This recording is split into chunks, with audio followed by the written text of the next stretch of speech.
Hello student, good evening to all of you. वाइंग live learning classes में आप सभी का स्वागत है। जैसा कि हम सभी ने लास्ट क्लास में चैप्टर पढ़ा वेद तथा उनका महत्व, आई होप कि आप सभी को वो एग्जैक्टली कंप्लीट हो गया होगा। आज हमारा न्यू जो टॉपिक है वो है उपनिषद, पुराण तथा अर्ण्यक। पॉइंट क्लियर है सभी को? आज हमारा जो नया टॉपिक है वो नया टॉपिक है उपनिषद, पुराण तथा अर्ण्यक। तो अब हम इसको स्टार्ट करते हैं, ठीक है। पॉइंट नंबर फर्स्ट स्टूडेंट्स, उपनिषद।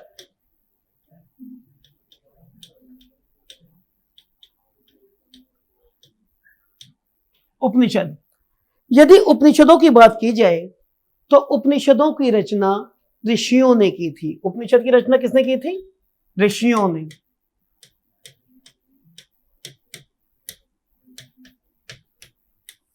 पॉइंट क्लियर है? उपनिषदों की रचना किनके द्वारा की गई? ऋषियों के द्वारा की गई। और हमारे जो उपनिषद हैं वो टोटल 108 है, ठीक है। उपनिषद कितने हैं? 108 हैं, लेकिन अवेलेबल केवल 12 हैं। तो अवेलेबल उपनिषद कितने हैं? केवल 12। पॉइंट क्लियर है? उपनिषदों की रचना किसने की है? ऋषियों ने। एंड उपनिषद की संख्या कितनी है? 108। वर्तमान में यदि बात करें हमारे पास अवेलेबल उपनिषद कितने हैं? 12 हैं, ठीक है। अब बात करते हैं कि उपनिषद का शाब्दिक अर्थ क्या होता है। कई बार सीटेट में, रेलवे में, यूपी पुलिस, दिल्ली पुलिस, कई बार क्वेश्चन पुटअप हुआ है कि उपनिषद का शाब्दिक अर्थ क्या है। तो उपनिषद का शाब्दिक अर्थ होता है गुरु के समीप बैठकर शिक्षा ग्रहण करना, ठीक है। उपनिषद का शाब्दिक अर्थ क्या होता है? गुरु के समीप बैठकर शिक्षा ग्रहण करना। Point clear? नेक्स्ट, अगला पॉइंट गुरु के समीप बैठकर शिक्षा ग्रहण करना। सबसे बड़ा उपनिषद। यदि सबसे बड़े उपनिषद की बात की जाए तो स्टूडेंट्स सबसे बड़ा उपनिषद है बृहदारण्यक उपनिषद। बृहदारण्यक उपनिषद। क्लियर है पॉइंट? सबसे बड़ा उपनिषद कौन सा है? बृहदारण्यक उपनिषद। इस उपनिषद की दूसरी खासियत यह है कि इसी उपनिषद में पुनर्जन्म की अवधारणा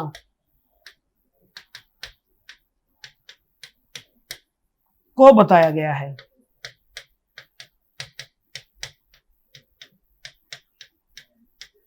पॉइंट क्लियर है? अगर आपसे टेस्ट में क्वेश्चन पूछा जाता है, यदि आप सभी से टेस्ट में यह क्वेश्चन पूछ लिया जाता है कि बताइए सबसे बड़ा उपनिषद कौन सा है, तो सबसे बड़ा उपनिषद कौन सा है? बृहदारण्यक उपनिषद, ठीक है। और पुनर्जन्म की अवधारणा किस उपनिषद में दी गई है? तो वो भी किसमें दी गई है? बृहदारण्यक उपनिषद में दी गई है। Point clear? नेक्स्ट, अगला पॉइंट,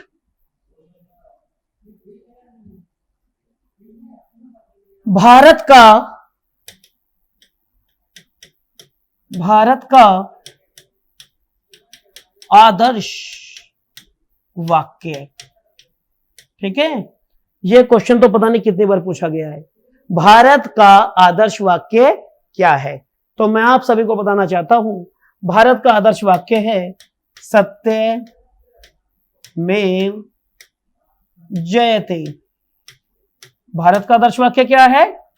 सत्यमेव जयते, अर्थात सत्य की हमेशा जीत हो, ठीक है। सत्यमेव जयते का उपनिषद से क्या रिलेशन है? तो मैं आपको बताता हूं। एक मौर्य वंश के राजा थे, राजा अशोक, ठीक है। अशोक ने सत्यमेव जयते ग्रहण किया मुंडकोपनिषद से। किससे? मुंडको उपनिषद। पॉइंट क्लियर है सभी को? आप सभी को पॉइंट क्लियर हुआ? सम्राट अशोक ने सत्यमेव जयते को ग्रहण किया है। सत्यमेव जयते का शाब्दिक अर्थ होता है सत्य की हमेशा जीत हो। और सत्यमेव जयते कहां से लिया गया है? मुंडको उपनिषद से। कौन से उपनिषद से लिया गया है? मुंडको उपनिषद से। Is that clear? Point clear है सभी को? नेक्स्ट अगला पॉइंट देखिए।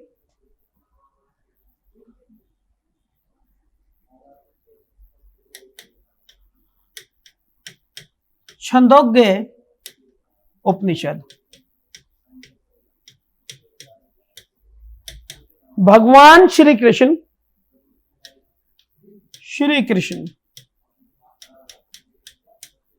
तथा वासुदेव जी के बीच संवाद। भगवान श्री कृष्ण तथा वासुदेव जी के बीच जो संवाद है उसको किस उपनिषद में मेंशन किया गया है? वह उपनिषद कौन सा है? छंदोग्य उपनिषद। कौन सा उपनिषद है? छंदोग्य उपनिषद। पॉइंट समझ में आया? एग्जैक्टली अभी हमने आपको बृहदारण्यक उपनिषद के बारे में बताया था कि सबसे बड़ा उपनिषद है और पुनर्जन्म की अवधारणा भी कहां से ली गई है? बृहदारण्यक उपनिषद से ली गई है। Clear point? फिर हमने बात की भारत का आदर्श वाक्य। तो भारत का आदर्श वाक्य आप सभी को पता है सत्यमेव जयते है। सत्यमेव जयते को किसने ग्रहण किया? सम्राट अशोक ने। जो कौन से वंश से रिलेटेड थे? मौर्य वंश से। और सत्यमेव जयते को किस उपनिषद से लिया गया था? मुंडकोपनिषद से ग्रहण किया गया था। Clear point? अब बात करते हैं छंदोग्य उपनिषद की। किसकी? छंदोग्य उपनिषद की। तो भगवान श्री कृष्ण और वासुदेव के बीच जो संवाद है उसका जिक्र किसमें है? छंदोग्य उपनिषद में। पॉइंट क्लियर हो गया? नेक्स्ट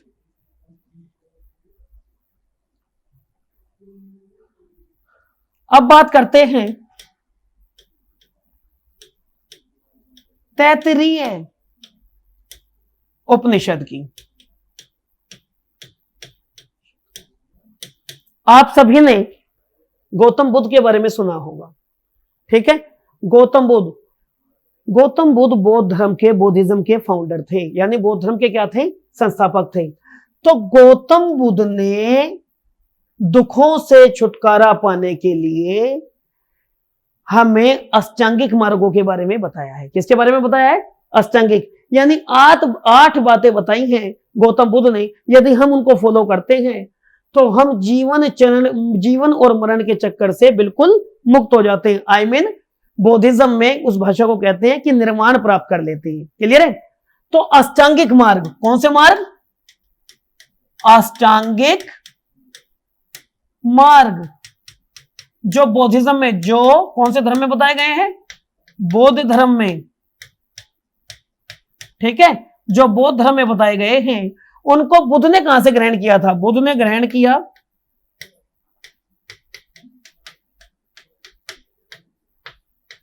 कौन से उपनिषद से? तैत्तिरीय उपनिषद से। Is that clear? नेक्स्ट अगला पॉइंट। अब आता है जबालो उपनिषद। जबालो उपनिषद। ठीक है? देखिए जबालो उपनिषद की यदि हम बात करते हैं तो जबालो उपनिषद में 4 आश्रमों का जिक्र किया गया है। आश्रम कितने बताए गए हैं इसमें? 4 आश्रम। ठीक है? नंबर 1 ब्रह्मचर्य आश्रम, नंबर 2 गृहस्थ आश्रम,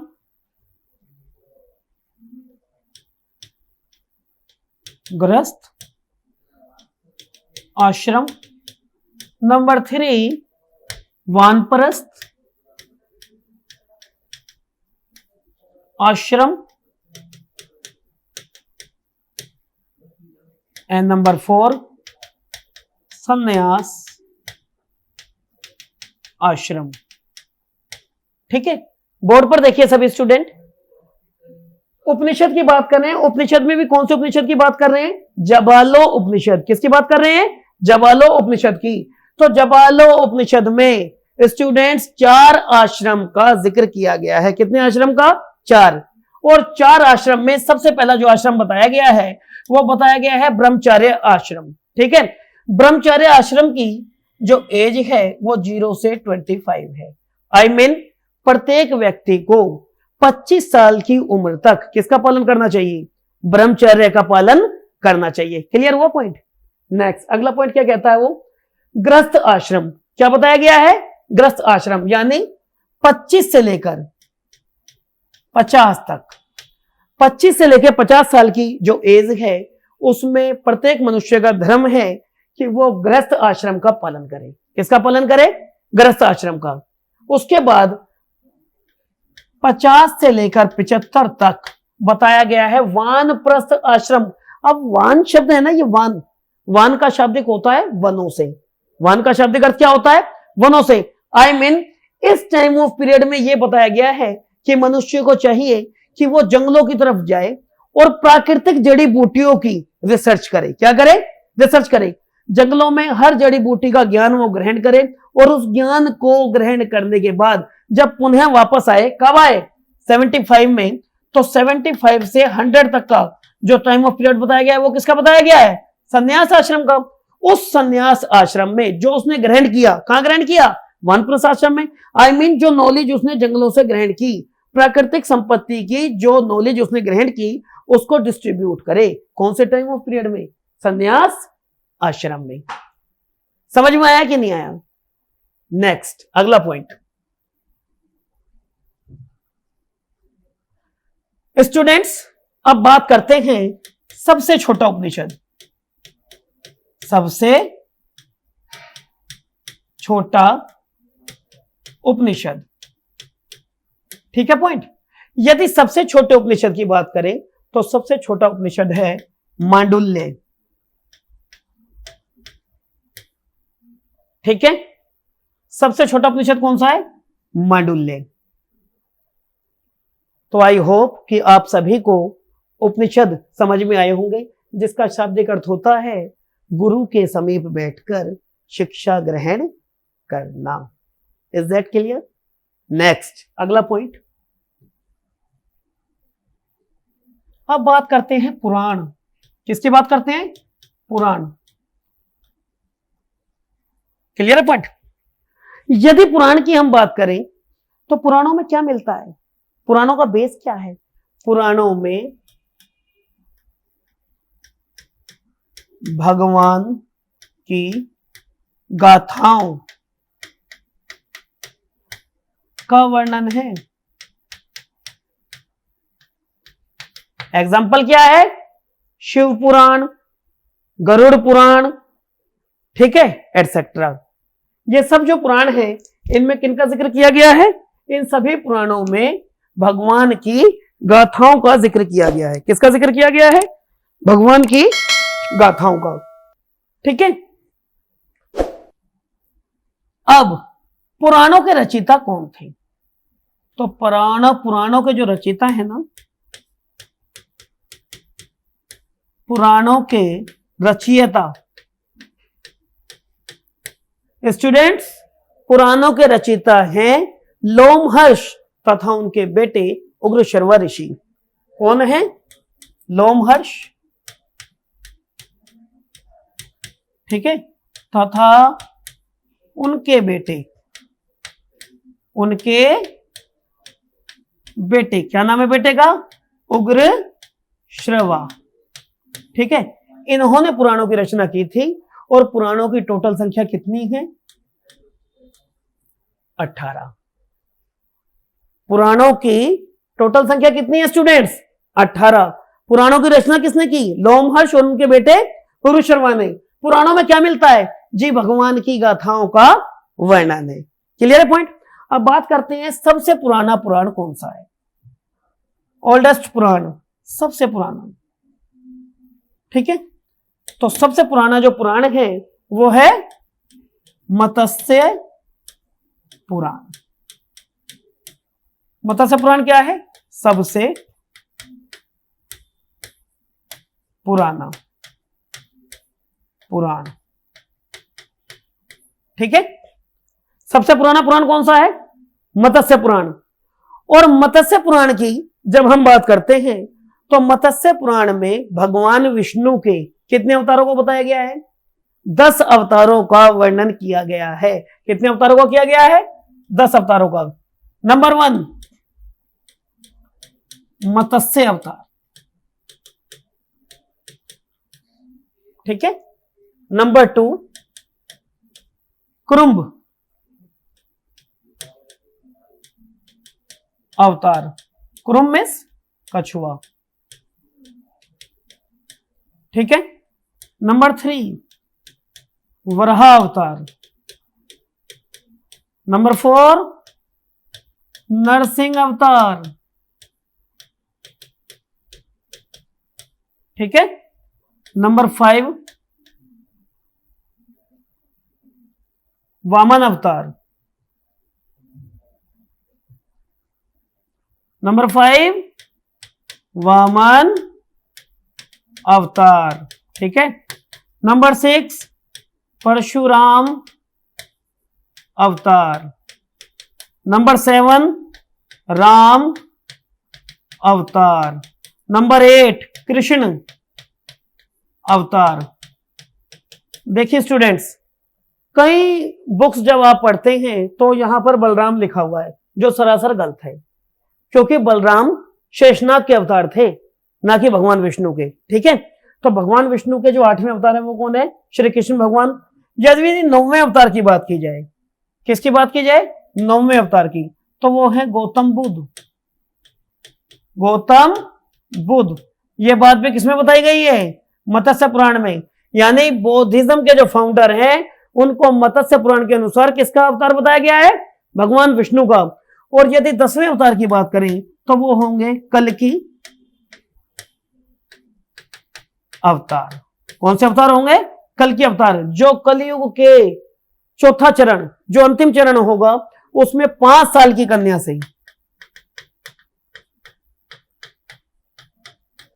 से उत्पन्न होंगे।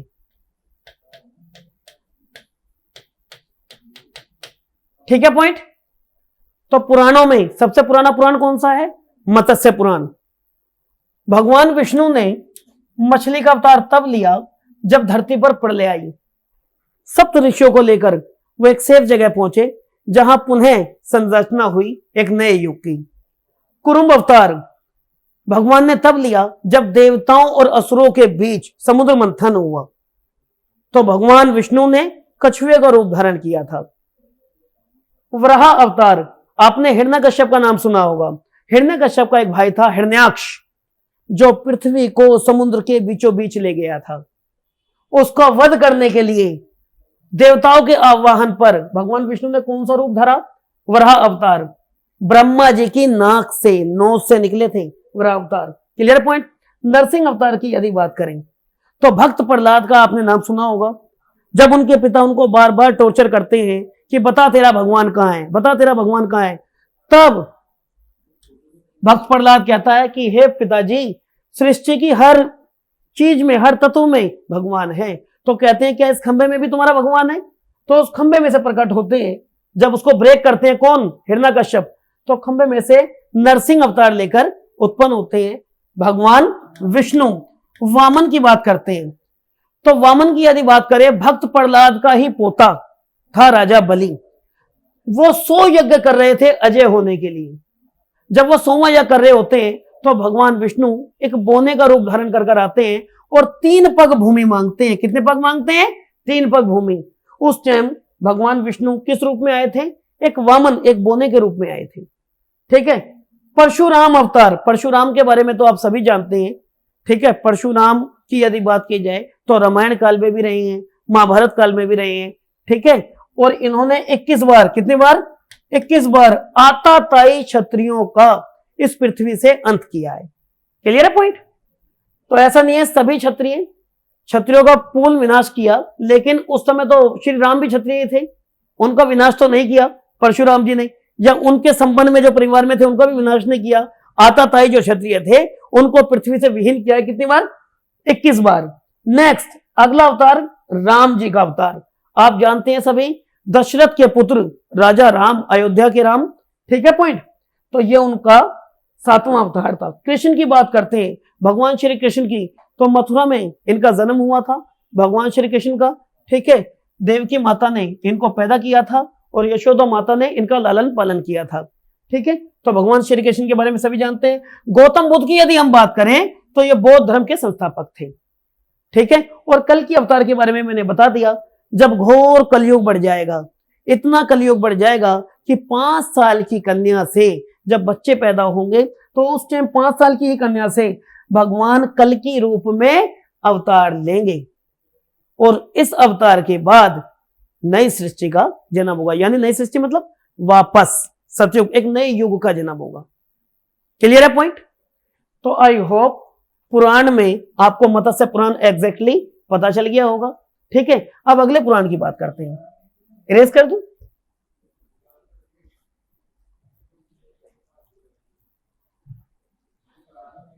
नेक्स्ट, पुराणों में अब बात करते हैं वायु पुराण की। वायु पुराण, तो वायु पुराण की यदि हम बात करें, वायु पुराण में गुप्त वंश का जिक्र किया गया है। किसका? गुप्त वंश का। यह वही गुप्त वंश है जो 3री शताब्दी में, कब? 3री शताब्दी में कौशाम्बी के पास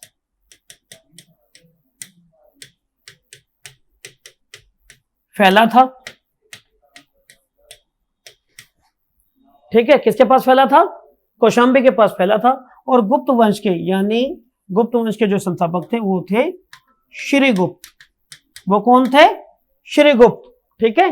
240 एडी में इन्होंने गुप्त वंश की स्थापना की थी। क्लियर हो गया पॉइंट? तो फाइनली हम क्या कह सकते हैं, वायु पुराण में किसका जिक्र है? गुप्त वंश का। नेक्स्ट,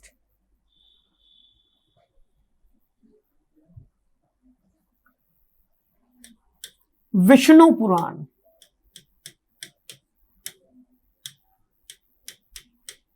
ठीक है, विष्णु पुराण में किस वंश का जिक्र किया गया है? तो यदि विष्णु पुराण की बात करें, विष्णु पुराण में मौर्य वंश, ठीक है, का जिक्र किया गया है। कौन से वंश का जिक्र किया गया है? मौर्य वंश का। और आपको मैं बताना चाहता हूं कि यदि आपसे कभी यह क्वेश्चन पूछ लिया जाए कि सबसे प्राचीनतम राजवंश कौन सा है, तो वो सबसे प्राचीनतम राजवंश भी कौन सा है? मौर्य वंश, ठीक है। और मौर्य वंश की स्थापना किसने की थी? चाणक्य की सहायता से। नंद वंश के अंतिम राजा घनानंद को मारकर चंद्रगुप्त मौर्य, ठीक है। 319 से 320 बीसी। पॉइंट क्लियर है? तो विष्णु पुराण में किसका जिक्र है? मौर्य वंश का जिक्र है। वायु पुराण में किसका जिक्र है? गुप्त वंश का जिक्र है। और सबसे पुराना पुराण कौन सा है? मत्स्य पुराण है। मत्स्य पुराण के अनुसार भगवान विष्णु के कितने अवतार बताए गए हैं? 10 अवतार बताए गए हैं। कितने बताए गए हैं? 10 अवतार। आप एक बात और नोट कर सकते हैं, मत्स्य पुराण से हमें एक वंश की जानकारी भी मिलती है। वो वंश है सातवाहन वंश। सातवाहन वंश। और सातवाहन वंश का जो संस्थापक था वो था सिमुक। सातवाहन वंश का संस्थापक कौन था? सिमुक। शीशे की मुद्रा चलाई थी। कांच की मुद्रा किसने चलाई थी? सिमुक ने। किसने चलाई थी? सिमुक ने। तो कौन से कॉइन चलाए थे? कौन से सिक्के चलाए थे? कांच की मुद्रा सर्वप्रथम किस वंश में चली है? सातवाहन वंश में। चलाने वाला राजा कौन है? सिमुक। एंड फाउंडर भी कौन है? सिमुक है। Is that clear? पॉइंट समझ में आया? तो आई होप पुराण आपको समझ में आ गए होंगे। पुराणों की संख्या कितनी है? 18। और वहां पर उपनिषद की संख्या कितनी थी? 108। ठीक है। नेक्स्ट अब बात करते हैं अन्य की। अब बात करते हैं अन्य की।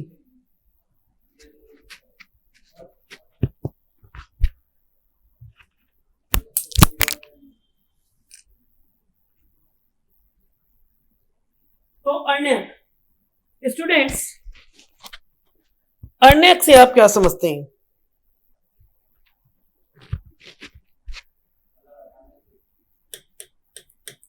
अर्ण्यक, ठीक है। देखिए जब हम अर्ण्यक की बात करते हैं तो अर्ण्यक का शाब्दिक अर्थ होता है जंगल। अर्ण्यक का शाब्दिक क्या होता है? जंगल। अर्ण्यक का शाब्दिक अर्थ है जंगल, अर्थात अर्ण्यक ग्रंथों की रचना, अर्ण्यक ग्रंथों की रचना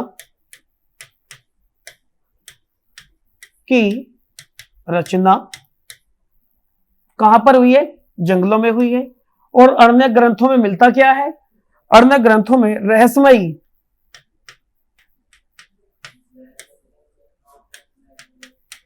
बातों का ज्ञान। जितनी भी रहस्यमयी बातें हैं उन सभी का ज्ञान हमें कहां मिलता है? अर्ण्यकों में। अर्ण्यकों की रचना कहां पर हुई है? जंगलों में। अर्ण्यक का शाब्दिक अर्थ भी क्या है? जंगल। और अर्ण्यकों की रचना किसने की है? ऋषियों ने। अर्ण्यकों की रचना किसने की है? ऋषियों ने। किसने की है? ऋषियों ने।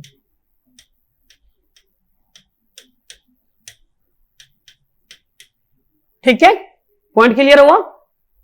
तो अर्ण्यक, अर्ण्यक के बारे में केवल यही क्वेश्चन पूछे जाते हैं। अर्ण्यक, अर्ण्यक से आप क्या समझते हैं? अर्ण्यक का शाब्दिक अर्थ क्या है? जंगल। ठीक है, अर्ण्यकों की रचना किसने की? ऋषियों ने। कहां पर की? जंगल में ही की। अर्ण्यकों में मिलता क्या है? रहस्यमयी बातें। That's it. नेक्स्ट अब बात करते हैं स्मृति। ठीक है, अब बात किसकी करते हैं? स्मृति की बात करते हैं। देखिए आपको पता है कि वेदों की रचना हुई थी। किसकी रचना हुई थी? वेदों की। वेदों की रचना आप सभी को मैंने लास्ट वीडियो में बताया था कि वेदों की रचना कृष्ण द्वैपायन यानी महर्षि वेद व्यास जी ने की थी। ठीक है, वेदों के रचनाकार कौन थे? जिनकी संख्या 4 है। ऋग्वेद, यजुर्वेद, सामवेद, अथर्ववेद। वेदों की रचना महर्षि वेद व्यास जी ने की थी, जिनका असली नाम था कृष्ण द्वैपायन। और ये पाराशर ऋषि की संतान थे। पाराशर ऋषि, ठीक है, इनकी ये संतान थे वेद व्यास जी। तो स्मृति का इनसे क्या रिलेशन है? देखिए जो बातें वेदों में नहीं लिखी गई, समझ में आ रहा है मैं क्या कह रहा हूं? जो बातें वेदों में नहीं लिखी गई हैं, ऋषियों ने उन्हीं बातों को अपने अपने नाम से अलग अलग स्मृतियों में लिख दिया है। जैसे पाराशर स्मृति है, कश्यप स्मृति है, नारद स्मृति है, भारद्वाज स्मृति है। पॉइंट क्लियर हो रहा है सभी को? जो बातें वेदों में नहीं लिखी गई थी वो किसमें लिख दी गई थी? स्मृतियों में लिख दी गई थी। यह पॉइंट तो क्लियर हो गया। I mean, आप सभी समझ चुके हैं कि वास्तव में स्मृति क्या होती है। स्मृति को इंग्लिश में मेमोरी कहते हैं, याद रखने वाली बातें। ठीक है ना? तो ऋषियों ने ऐसी बातें जो याद रखने योग्य हैं लेकिन वेदों में नहीं दी गई, तो अपने अपने नाम से अपनी अपनी स्मृतियां बना दी, उनमें लिख दी। अब यहां से जो क्वेश्चन पूछा जाता है वो सिर्फ एक क्वेश्चन पूछा जाता है कि सबसे पुरानी स्मृति कौन सी है? सबसे पुरानी।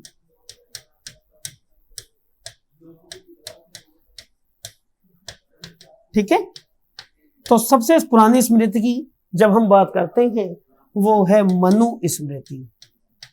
मनु स्मृति। पॉइंट क्लियर है? आई होप कि आप सभी को उपनिषद, पुराण, अर्ण्यक एंड स्मृतियां बहुत अच्छे से समझ में आई होगी। अगर कोई मिस्टेक है तो प्लीज मुझे क्षमा कीजिए, ठीक है। और देखिए हमारी जो ये क्लासेस हैं वाइंग लाइव लर्निंग क्लासेस, यहाँ पर सभी टेस्टों की तैयारी कराई जाती है। हमारे पास हर सब्जेक्ट की फैकल्टी यहाँ पर मौजूद है। अच्छे अच्छे टेस्ट, जितने भी बढ़िया बड़े से बड़े टेस्टिंग हैं, यूपीएससी तक के जो टेस्ट हैं, उन सभी टेस्टों की तैयारी यहाँ पर कराई जाती है, ठीक है। धन्यवाद।